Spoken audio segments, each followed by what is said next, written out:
complete the example that we did yesterday. Okay. So yesterday we looked at this example and we found what is our PZ and what is our MX. So the objective that I would like to do, okay, what we're trying to achieve is to find the normal stress at element A and the normal stress of element B. So we have discovered there were axial load and we have moment about the x-axis. So the formula that we're trying to put it in is this formula over here. Okay. So we already have our PZ, we already have our MX, and the next one we are going to look at our MY. Okay. So to look at our MY, now we have to analyze the structure now. Okay, so now we are going to analyze our structure in the XZ plane. And then this is our rotation about Y. Okay, so we are going to analyze, I'm going to put down here, XZ plane. So I'm going to sketch the XZ plane. So the XZ plane, what we see is you have a beam down here. Okay, and then we have our hidden feature, our wet. Okay, then I'm going to put in our element. So over here, this over here is our element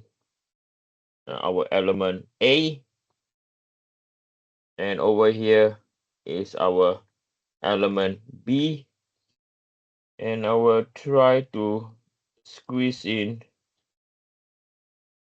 the centroid, the geometric centroid, or the centroid that is of interest. Okay, so this is our centroid. So the next thing we do is we put in all our loads. Okay, so we have 100 kilonewton.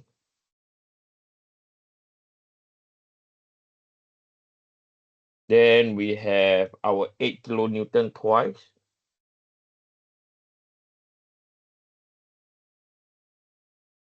Okay, so 2 times.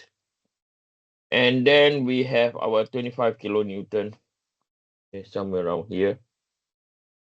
And this is our 25. Okay, so now we have everything. And what we will do is we are going to look at our axial force and also our bending moment. Okay. So from here, I'm going to use the technique that method number 2. So we know that there will be a PZ. Okay, and we are aware that the PZ is already 100. Okay, but down here it's so much clearer, right? You can see once you draw a 2D view, you now can actually see that the 100 is going to induce a axial load, right? Okay, and then we're going to apply the method number 2. We are going to assume positive shear and positive bending moment, and I'm going to call this our MY. Okay, because it's rotatable.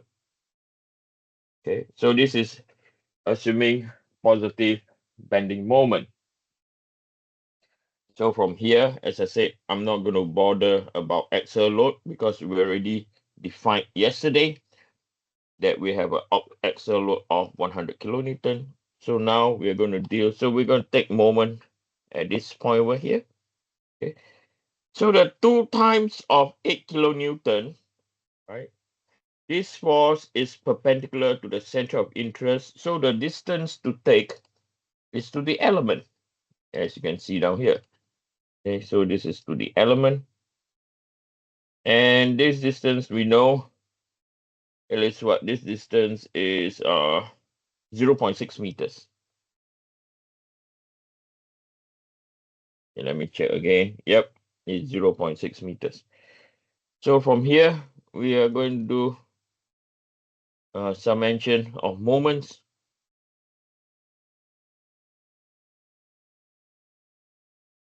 In the y direction, right? Y direction, let me see into the, yep, y direction is equal to 0. So the first one we have, okay, so the my over here is going in a clockwise manner, so minus my, okay, and then the other one is going in a the twice of 8 kilonewton is going in a counterclockwise direction, so plus by 2. The 2 is due to we have two 8 kilonewton forces over here.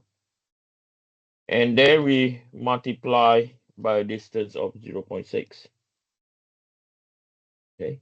And the whole thing is equal to 0. From here, my will be equal to 2 times by 8 power 3 times 0.6 is equal to 9,9600 Newton meter. Positive. Okay. So positive, what it means down here, positive means the moment is correct. So over here will be tensile.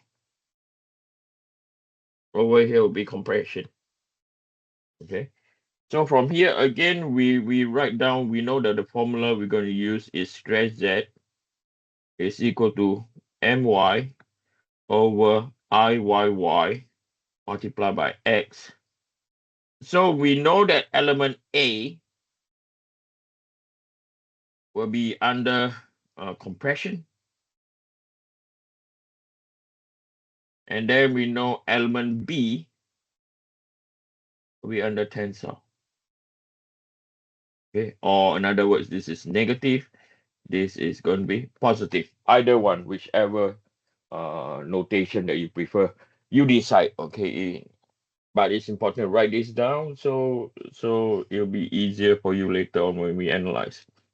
Right. So the objective is we're going to find the normal stresses of element A and the normal stresses of element B. Okay. So now I'm going to take this image. Okay, I'm going to take this image. I'm going to start on a new slide. Okay, so I'm going to put in the values that we have. So we know that Px is equal to minus 100 times 10 to the power 3 Newton. We know that Mx is equal, yesterday we found Mx to be equal to what? 22750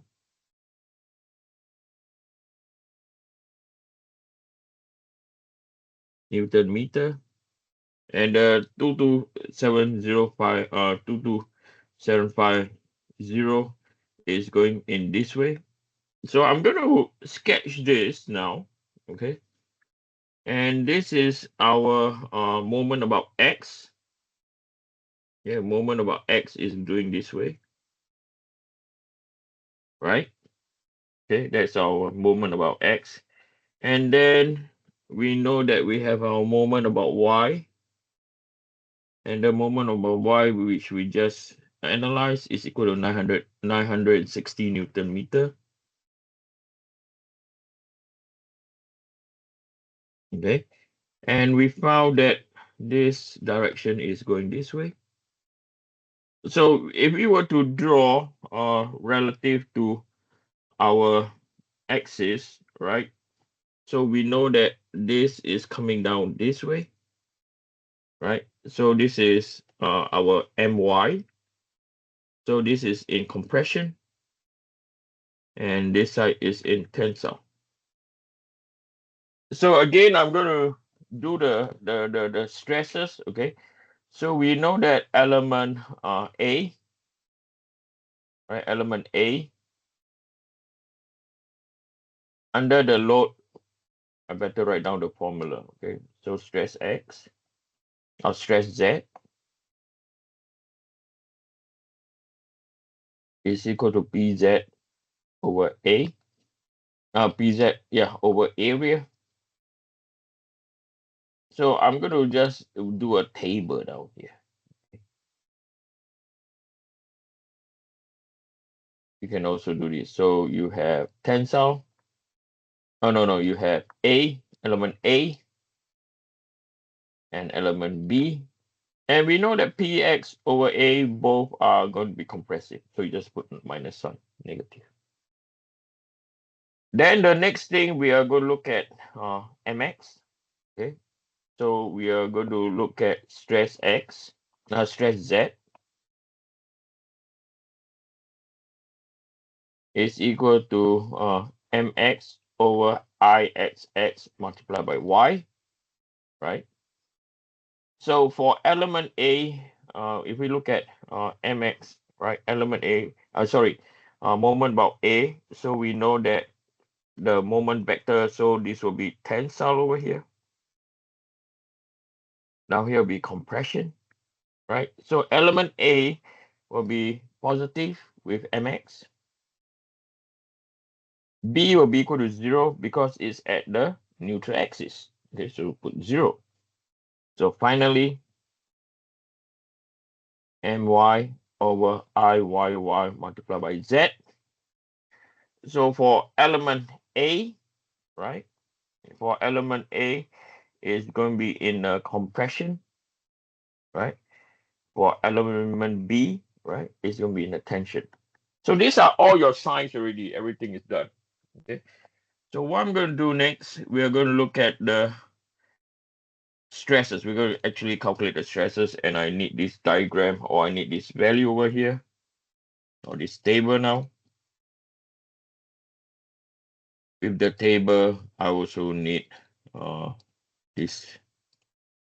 I hope it copies. No. Yep. And all right, I need this diagram over here, right? So from here, we are going to determine our area. Okay. So our area, the one we are going to use is the 41.7. So this is the one that we're going to use. Let me look at the question again to confirm. Yep. Okay. So the area is 5310 times 10 to the power minus 6 meters squared. And we have our Ix, which is equal to 40.9. And we also have our Iy, which is equal to 9.01, power 4.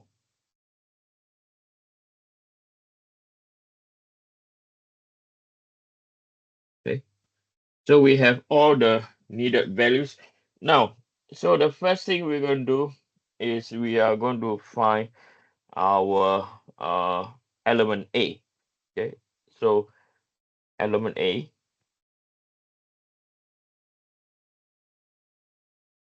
Okay. So stress Z, I'm going to follow this format. Okay. So PZ over A.